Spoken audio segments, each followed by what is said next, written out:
Good morning दोस्तों। आज मैं आप लोगों को एक छोटी सी कहानी सुनाने जा रही हूँ। अगर आप लोगों को पसंद आए तो चैनल को सब्सक्राइब और लाइक जरूर करना। एक बार एक छोटी सी गुड़िया होती है 8-10 साल की। वो घर पे ही होती है और उसके पेरेंट्स कहीं शादी में जा रहे होते हैं बाइक पर बैठकर। तो उसके पेरेंट्स का एक्सीडेंट हो जाता है और मम्मी पापा दोनों एक्सपायर हो जाते हैं।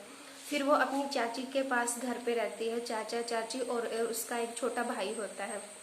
लेकिन जो चाची होती है वो उसको बहुत सताती है, ना ढंग से उसको खाने को देती है। और जब वो स्कूल में जाती है तो स्कूल में भी उसको जाना पसंद नहीं होता। वो सोचती है कि घर पे रहकर ही ये सारा काम में मेरा हाथ बटाती रहे।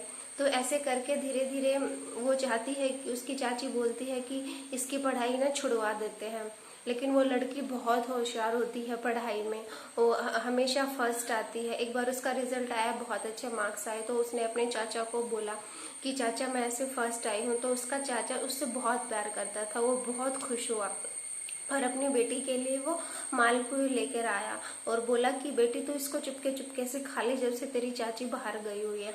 लेकिन तभी अचानक से उसकी चाची आ धमकती है और उस छोटी बच्ची के मुंह पे थप्पड़ मारकर और वो मिठाई छीन लेती है। फिर वो बच्ची बेचारी रोने लग जाती है। अब चाचा भी बहुत डरपोक होता है, वो उसकी चाची से बहुत डरता है।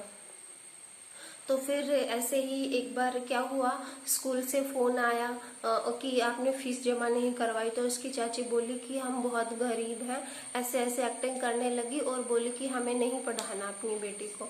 तो फिर स्कूल वालों ने उसको निकाल दिया क्योंकि फीस उसकी दी नहीं गई थी। तो फिर वो अपने घर आकर रहने लगी और फिर बहुत सारा काम करवाती थी चाची उससे दिन भर, और बहुत सारा मारपीट भी करती थी। तो एक बार वो लड़की जो है ऊपर छत पे टॉप पे कपड़े सुखाने गई हुई थी धोकर, और नीचे चाची बैठी टीवी देख रही थी। तो दरवाजे की घंटी बजी और फिर चाची ने जाकर दरवाजा खोला तो बहुत सारे चोर ना आकर घुस गए और चाची को बहुत मारा।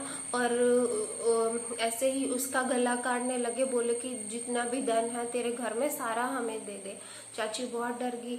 ऊपर से छत पे से वो छोटी बच्ची ने आवाज सुनी कि कुछ गड़बड़ हो रहा है मेरे घर पे। तो उसने बहुत हिम्मत जुटाई अपने अंदर और भागी भागी सीढ़ियों से नीचे आई।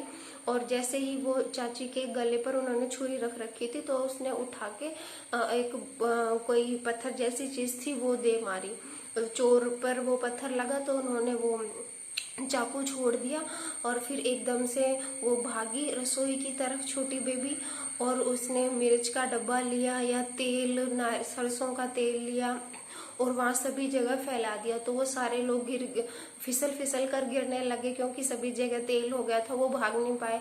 और जब वो गिरे तो उसने मिर्ची डाल दी सबकी आंखों में और फिर भाग के गई बाहर और अपने पड़ोसियों को इकट्ठा कर लिया उसने, ऐसे बहुत शोर मचा के। और इस तरह फिर वो सारे पड़ोसी इकट्ठे हो गए, उन्होंने चोरों को पकड़ लिया और अपनी चाची को उसने सेव कर लिया। ऐसे फिर उसकी चाची को बहुत पछतावा हुआ, उसने उस लड़के से सॉरी मांगी। और फिर इस बीच जब लड़ाई झगड़ा हो रहा था तो उस छोटी बच्ची को भी बहुत चोट लगी थी। फिर उसको हॉस्पिटल में एडमिट करवाया गया और फिर उसकी चाची ने उसके चाचा से बहुत सॉरी बोला और बेटी से भी बहुत सॉरी मांगा कि आज के बाद मैं तुझे अपनी बच्ची से भी ज़्यादा प्यार करूंगी। तो इस कहानी से हमें ये शिक्षा मिलती है बच्चों की, अपना पराया खून से नहीं होता। हमारे दिल में भाव होने चाहिए सभी बच्चों के लिए। अगर हमारे घर में बच्चा है तो दूसरे बच्चों के लिए भी ऐसे ही भाव होने चाहिए, क्योंकि प्यार देने से या लेने से व्यक्ति का कुछ कम नहीं होता, कुछ घटता नहीं, उसमें उल्टा बढ़ता है। इसलिए हम सब लोगों को मिलकर सभी बच्चों से बहुत प्यार करना चाहिए, उनमें भेदभाव की भावना को पैदा नहीं होने देना चाहिए।